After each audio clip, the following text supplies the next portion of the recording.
Essa semana eu fui comer pastel com minhas amigas e, e elas que são culpadas, entendeu? Porque o nosso papo é a pauta de hoje, que é basicamente intensidade, medo de se apaixonar, Cassandra Rios, e vamos fugir todos do amor porque não está valendo a pena. Ai, super positivas. E o melhor é que são as únicas amigas que estão escutando esse podcast. Então, beijo, amigas, sejam bem-vindas. Peguem outro pastel e venha. E se você não é minha amiga e tá chegando aqui e tá de gaiato neste podcast que tem nenhum inscrito, seja inscrito, participe, pegue seu pastel também, seu cafezinho, sua guaranita e venha falar do seu medo de se apaixonar, entendeu? Eu sou a Bea e quero trocar esse papo com você que já passou dos 20 e pouco, né, dos 25, eu tenho 30 anos, crise dos 30 batendo loucamente, e quero conversar sobre relacionamentos pra quem já passou daquela fase ali da adolescência, né? E tem uns boletos pra pagar e tal. E basicamente essa é a pauta de hoje. Será que quando a gente vai ficando mais velho, a gente vive mais coisas, a gente tem mais experiência e aí a gente fica com medo de se apaixonar, a gente fica com medo de se envolver? Porque algumas pessoas sim, no caso eu sou assim e essa minha outra amiga também. Tem uma amiga que não, a gente tem duas pessoas que eu vou super denunciar minhas amigas agora. Uma delas o que? Gosta de se apaixonar. Gosta, mergulha profundamente, olha um penhasco do amor e fala: Vou me jogar daqui agora, bora, vamos se apaixonar. Uhul! E eu que sou pisciana, tá? É importante falar, duas taurinas e uma pisciana sentaram no bar. Como que foi essa conversa? Vou contar pra vocês agora.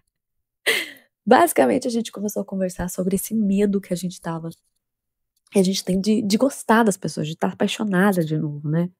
E, e ao mesmo tempo eu tenho esse medo, tenho muito esse medo de me apaixonar. E eu tô falando assim, não tô falando de construir um relacionamento. Também é desesperador, mas pra construir às vezes um relacionamento tem que ter uma empolgaçãozinha, você tem que conhecer alguém e falar, nossa, que legal, gostei.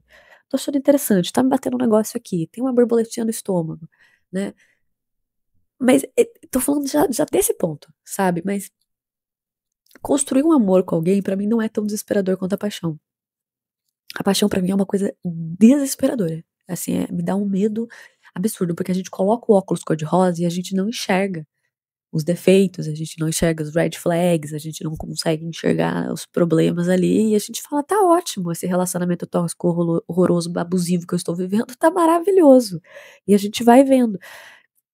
Acho que de certa forma o relacionamento, o medo de se apaixonar é o medo da gente mesmo, né? É o medo de tipo, sei lá, é o medo de que eu tenho de mim mesma, de não saber dizer não, de não saber falar caramba, eu preciso pular fora deste barco e conseguir de fato pular fora deste barco. Porque sou pisciana, uma paixão pra mim ali é rápido, entendeu? Tipo, gente, a galera que mais entrou numa seita no mundo são piscianos. Então, assim, pra mim, pra eu entrar numa paixão maluca, é muito rápido.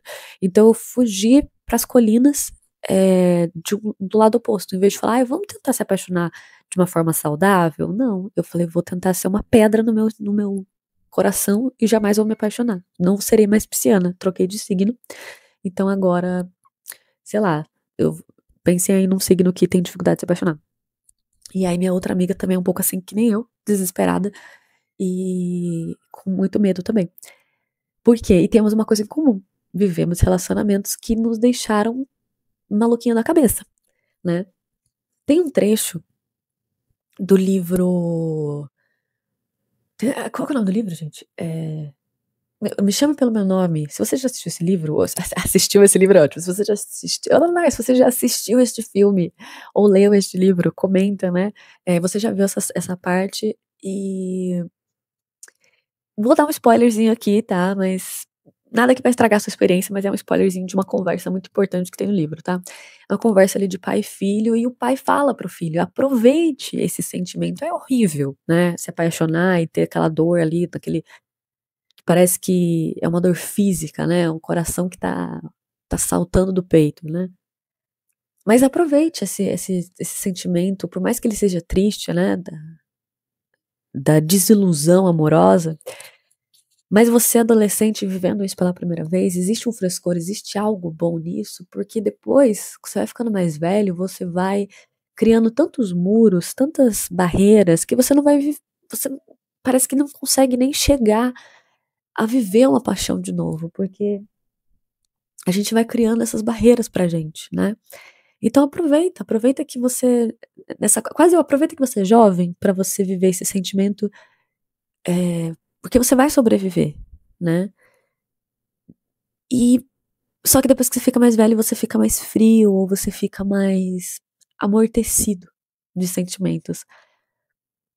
E eu fiquei com esse trecho desse livro na minha cabeça, assim, e aí eu faço essa pergunta: a gente fica mais amortecido mesmo com a paixão depois de mais velho? Eu tô com 30 anos agora, né. Eu não sei se eu tô mais amortecida, mas eu acho que eu tô mais traumatizada, né. E eu e e teve uma conversa que eu tive no começo do ano com o meu psicólogo, né, que ao longo da vida a gente vai ganhando muitas cicatrizes, a gente ganha cicatrizes, a gente supera coisas, e essas coisas que a gente supera se tornam cicatrizes. Mas a cicatriz não é uma cura, né, ela existe ali ainda. Então quando acontece alguma coisa que te dá um gatilho, dói a cicatriz, né. É que nem quando, sei lá, minha avó, ela sempre fala que vai chover, porque ela sente na cicatriz que ela da cirurgia que ela fez.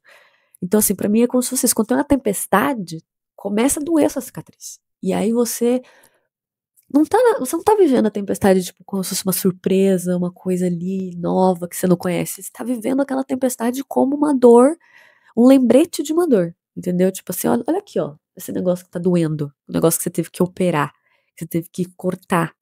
E e essa chuva que tá vindo, ela tá te lembrando que você fez essa cirurgia, que você fez essa operação, né.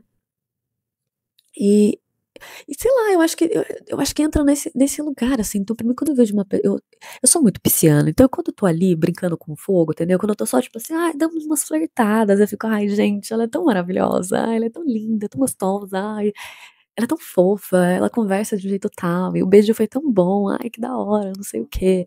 Agora começamos a conversar mais, eu começo a sair com a pessoa, eu começo a falar: "Nossa, não tô vendo aqueles defeitos absurdos", ou "Nossa, tá ficando legal demais, tá ficando bem bacana".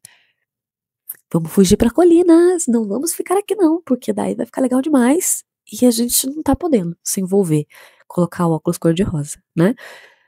Mas tem gente que não é assim, tem gente que gosta da paixão, tem gente que gosta de estar apaixonada, tem gente que gosta de estar vivendo ali a vida. Eu tenho um canal agora que eu tô criando um canal de arte, né, e eu fiz um vídeo falando sobre o meu medo de sentir, porque eu sinto demais, toda vez que eu sinto alguma coisa eu sinto demais. Porque TDAH, neurodivergente, ansiedade, remedinhos, terapia. E eu acho que a paixão também tá muito envolvida nesse lugar, assim, do tipo, eu tenho medo de sentir demais, eu tenho medo do que eu não vou ver, eu tenho medo, eh, é muito doido, porque eu não tenho medo de doer demais no sentido de ser recusada, tipo: "Ai, a pessoa me apaixonei e a pessoa depois pulou fora". Eu acho que esse meu medo não é nem tanto, sabia? Eu sei que vai doer pra caramba, claro, dói muito, você falar: "Ai, tô apaixonada", e depois a pessoa falar: "Não, obrigada". Inclusive isso já aconteceu comigo, desse jeitinho mesmo, tá, vou contar essa história aqui algum dia. Mas isso dói, só que é uma dor diferente da dor do que você não sabe, do medo daquilo que vai acontecer. É basicamente aquele medo do "e se der certo?". Vocês já sofreram medo de dar certo? O medo de porque se der errado, você já tem, assim, sei lá, um bote salva-vida. Quando você tem muitos traumas de relacionamentos, isso não precisa ser nem amoroso, relacionamento da sua vida, você carrega um bote salva-vida pronta pra sair fora, né. O que é horrível, porque se você tá no relacionamento, você entra no relacionamento e a outra pessoa tá com um bote salva-vida, você fica um pouco inseguro, você fala: "Caramba, essa pessoa tá pronta pra vazar a qualquer momento". Eh, mas você tá com o seu bote salva-vida ali, porque onde que era mesmo? Gente, eu me perdi. Nossa, me perdi loucamente, eu não sei o que que eu estava falando. Ah, é isso. E aí você termina essa conversa sozinha, porque eu não sei o que que onde eu estava falando, eu olhei aqui o meu roteiro e aí eu perdi, porque eu tinha mudei a ordem aqui. Então, bote salva-vida, a pessoa estava pulando fora, e aí pulou, foi pra fora, porque eu não sei mais o que que eu estava falando. E eu vou deixar assim mesmo, eu não vou cortar isso, porque sejam bem-vindos à minha loucurinha. Caramba, eu perdi totalmente o que eu estava falando. Mas o resumo é esse, que algumas pessoas têm medo de se apaixonar, outras não têm medo de se apaixonar. Eh, e eu quero saber de você, você tem medo de se apaixonar? Você não tem medo de se apaixonar? Você tem muitos traumas que te deixam desesperada pra se apaixonar, né? E eu vou colocar aqui um traço tóxico que eu vejo com algumas pessoas, que não é todo mundo que gosta de se apaixonar que tem esse traço tóxico, tá? Mas algumas pessoas que eu falo, que eu vejo que gosta ali, talvez, de falar, ai, não, eu amo me apaixonar, eu gosto da intensidade e tal. E aí chegamos nesse lugar. É, o traço tóxico de observar que ainda a referência de muitos relacionamentos é a intensidade. E, gente, não sei se vocês já tiveram a chance de estar perto de pessoas que têm relacionamentos saudáveis, né? Porque é uma coisa rara, menina, raríssimo. Eu não tenho muitas referências de relacionamentos saudáveis. Sáficos, então, LGBT, puxa, mal conheço casais que estão juntos há muito tempo ou que têm relacionamentos saudáveis e tal. Então, não tenho muitas referências. Mas quando eu vejo algum relacionamento que é um pouco mais saudável, você vê que é chato. Relacionamento bom é chato. É legal só pra quem tá vivendo e ainda assim é um pouco tedioso, sabe? Chega algum momento você- que chega um tédio, né? Ali naquele momento. Porque a intensidade não é equilíbrio, né? Equilíbrio é o saudável e a intensidade é o desequilíbrio. A paixão, ela é aquele começo, né? Daquela empolgação e tal, mas o relacionamento a longo prazo, a gente não pode estar buscando intensidade.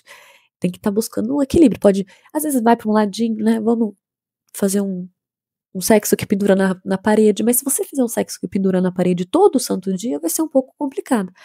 É a mesma coisa na conversa, né? A mesma coisa no dia a dia mesmo. Sei lá, se você fizer um drink todos os dias, um drink de sabor intenso, vai ter um problema. Então, só que para comigo aqui, vem comigo, senta aqui senta aqui na minha caminha, do lado da minha cachorra e quais são as suas referências de relacionamentos sáficos que você já viu na sua vida? Se você é perto dos 30, que nem eu, eh, a gente não teve muita referência bacana. E eu tô falando agora publicamente, tá? Não tô falando da sua vida pessoal, mas publicamente, tipo assim, visibilidade, né, na literatura, filmes, eh, na cultura pop e tal. Se você lembra da banda super falsa, Tato. Ai, gente, eu sou dessa geração que gostava da Tato, entendeu? É Tato ou Tatu? Não sei. Daquela dupla russa. Se você é novinha, tá ouvindo isso aqui por acaso, você não faz ideia do que eu tô falando, é uma dupla de meninas russas que nos anos 2000 fizeram muito sucesso. E elas fizeram, o marketing dela era todo que elas namoravam, né? Que elas eram um casal, inclusive as duas são super hétero. Eu tô falando isso, na verdade eu não sei, gente, eu tenho a impressão que uma delas é bi, mas eu não tenho certeza. Mas era puro marketing, super marketing, elas nunca namoraram. Só que os clipes, as músicas, era super intenso, assim, era um relacionamento, tipo, gente, elas fugiam juntas, aí elas tinham treta, aí tinha uns boy no meio, que daí elas, nossa, e a música delas que bombava, era tipo, eu não consigo parar de pensar em você, mas eu não posso contar pro meu pai, aquela coisa de amor adolescente, vamos sair do armário e tal.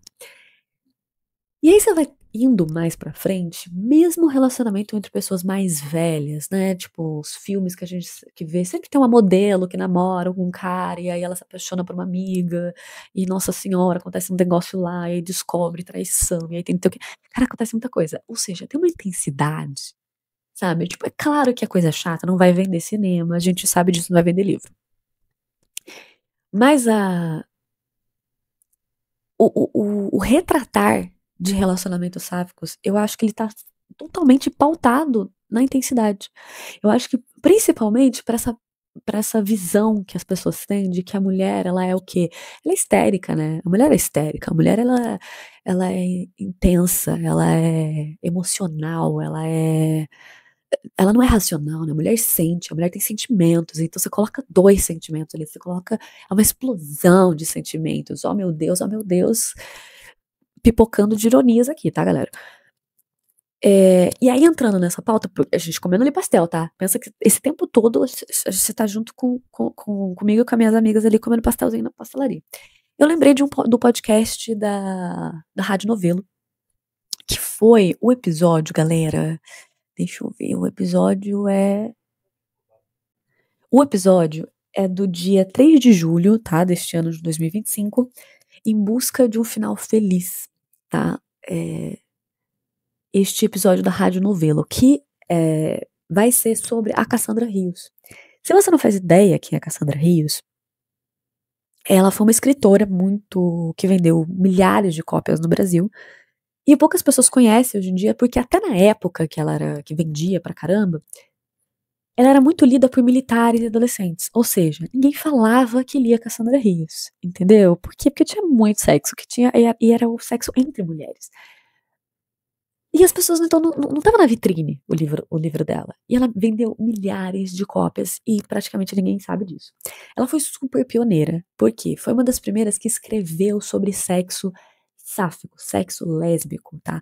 E a homossexualidade no livro dela nunca foi um problema, nunca foi uma doença, nunca foi, não era uma questão, sabe? Então, eh, ela tem todo o seu mérito por causa disso, né? Ela foi super censurada na época da ditadura, foi retirado todos os livros dela da banca e tal, e depois ela não se recuperou, né. Mas, no próprio podcast, né, a gente traz, inclusive eu super indico vocês lerem eu tenho uma amiga também que fez o mestrado e fez a tese sobre a Cassandra Rios.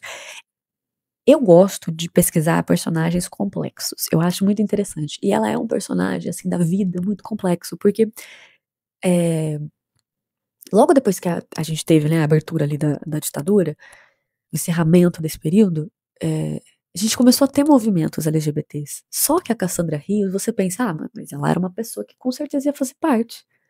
Mas não, ela não fez parte. Ela não era uma pessoa que era abertamente lésbica, ela vivia relacionamentos de forma aberta, ela nunca escondeu de ninguém, mas ela não falava sobre isso, ela não militava sobre isso, ela não era politizada sobre isso, né. E eu não tô falando ordem de julgamento aqui não, tô só retratando aquilo que a gente tá falando, né. Só que a gente ainda tem algumas mulheres hoje em dia que vivem dessa forma, né, e aí tem todas as críticas que a gente possa, enfim, caber aqui nessa conversa, mas eu acho que a gente vai pra outra discussão. Quero passar, assim, pra discussão da intensidade dos livros dela, né. Ela era muito complexa e se pergunta muito o quanto dos livros dela tinha na vida dela, porque daí tem um trecho, eu vou ler aqui um trechinho que tá lá na Rádio Novelo, então escutem porque vocês vão ter o trechinho um pouco maior, tá. Porque, a minha leitura não vai ser tão bonita, então eu vou só pegar por cima aqui. O livro que eles trazem é da Eudemônia. É um livro que as 2 terminam nesse final feliz, mas eles questionam o quão feliz é de fato esse final do livro. Por quê?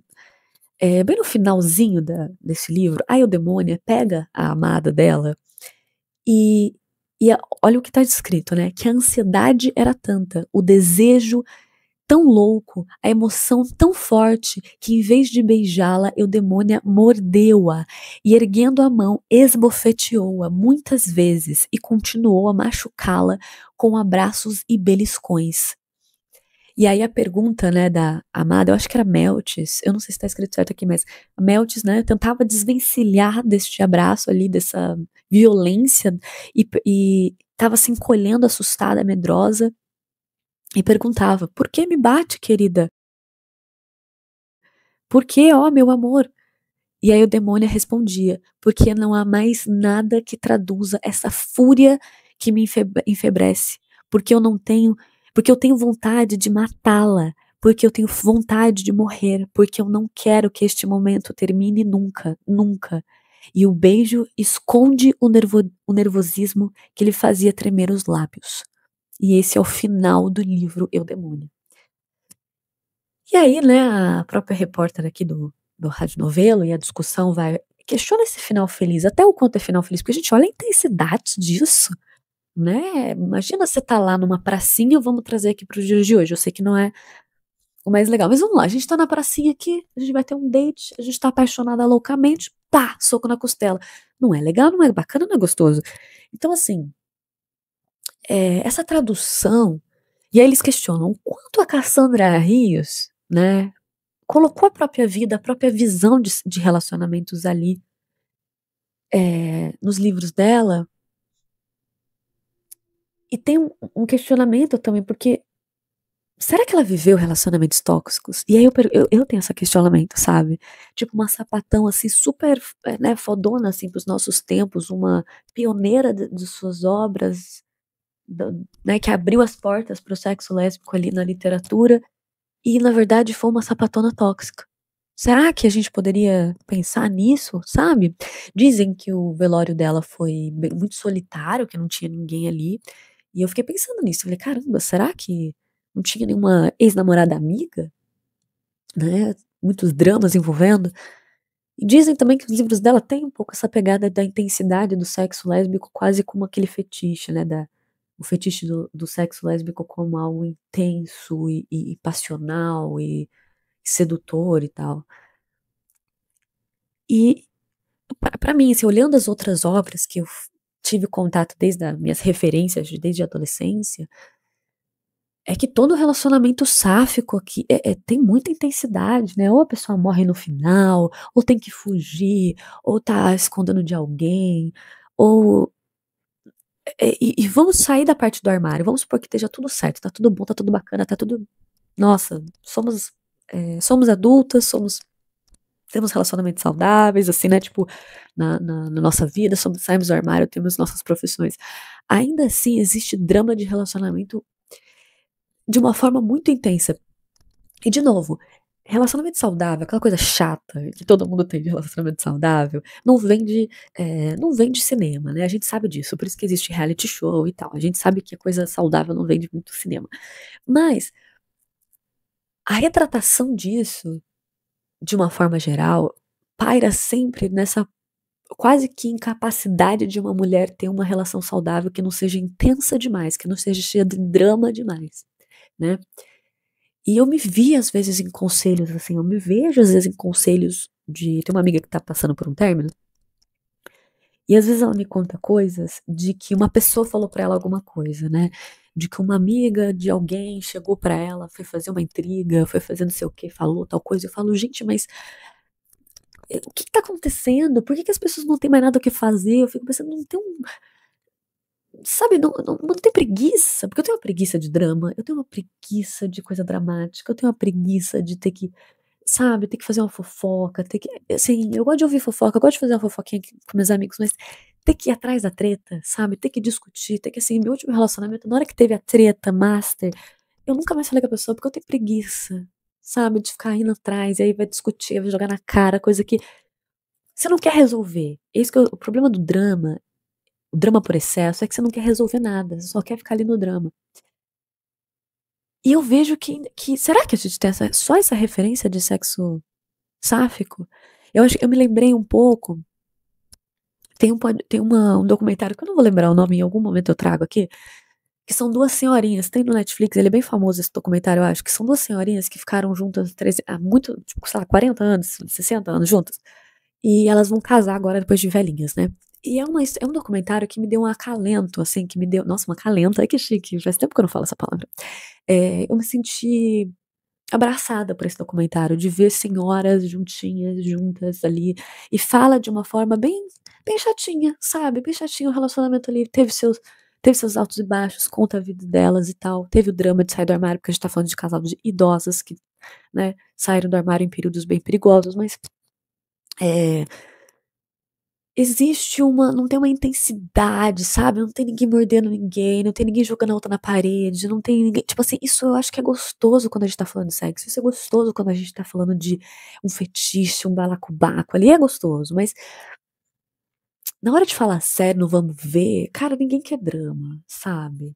E eu acho que a gente ainda tem será que sou só eu tô aqui ficando meio maluca, ou vocês também têm essa sensação, essa pira de achar que as referências que a gente tem de relacionamento sáfico são intensos demais, né, porque a gente tem essa coisa, eh, até no tarô a gente tem o ânima e ânimos, né, que ótimo, do tarô é ótimo isso, na verdade na psicologia junguiana, que é relacionada a símbolos, e os símbolos têm essa ideia de binaridade, né, todos os símbolos aí a simbologia, o estudo de simbologia, ela é muito baseada no equilíbrio das coisas, né, do yin e yang, no que é emocional e racional e tal, e as pessoas sempre atribuíram, né, o racional ao homem e o emocional à mulher.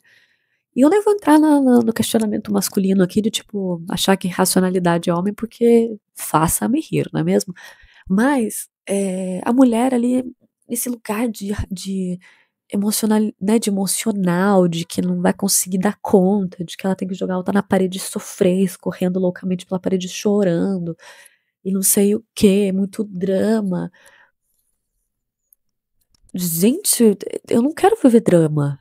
E eu acho que esse também é o meu medo de se apaixonar, porque eu não quero drama. Eu quero, tipo, eu quero um pouquinho de emoção, né? Porque a paixão, ela dá um pouquinho de emoção na nossa vida, mas não precisa de drama. Não pode só se apaixonar e, e fazer terapia, assim, sem morder. Vamos tá evitando soco na costela? Vamos tá evitando que o quarteto amoroso? Não tô falando de trisal saudável ali, que você tem um relacionamento com outra pessoa que já tem outro relacionamento. Não, tô falando de não monogamia. Tô falando daquele. Sabe daquela pessoa que trai, outra pessoa que fica com a outra, aí outra pessoa tem. Sabe, aí tem que escolher entre uma e outra, e aí vai e volta, e aí briga, e aí taca a cadeira, e aí quebra as coisas, e aí se vê de madrugada, aí você tem que trabalhar no outro dia, aí você anda de uma moto, e aí você tira o capacete da moto, e aí você briga no meio do mato, e aí você. Mas precisa desse drama todo? E aí. É isso. Eu acho que o papo de hoje é sobre isso. Eu acho que hoje eu vou me encerrando por aqui. E acho que a gente já comeu todo o pastelzinho neste período, né? Já tomamos a nossa guaranita, já comemos nosso molinho de alho com vinagrete do pastel. Inclusive, eu adoraria um dia ser patrocinada pela Pastel da Nene, que é o pastel aqui de São José dos Campos, que é maravilhoso, gostoso, que você pode pedir vários mini pastéisinhos. Então, Nene me patrocina. Inclusive, eu espero que a Nene nunca veja esse documentário, porque eu acho que ela é religiosa. A Nene, como se fosse. A Nene, nem sei quem é a Nene. Mas eu acho que a galera sai da igreja e vai comer pastel lá. Então, eu acho que não seria legal se eles ouvissem esse podcast. Mas se quiser, fica. Se quiser, vem ouvir também, que é legal. É, e é isso. Por hoje é isso. Até qualquer hora que eu apareço por aqui colocando alguma historinha, alguma fofoquinha, alguma loucurinha pra vocês ouvirem. O mais importante é, fiquem bem, tá bom? Um beijo no coração, na boca de vocês e até a próxima. Tchau!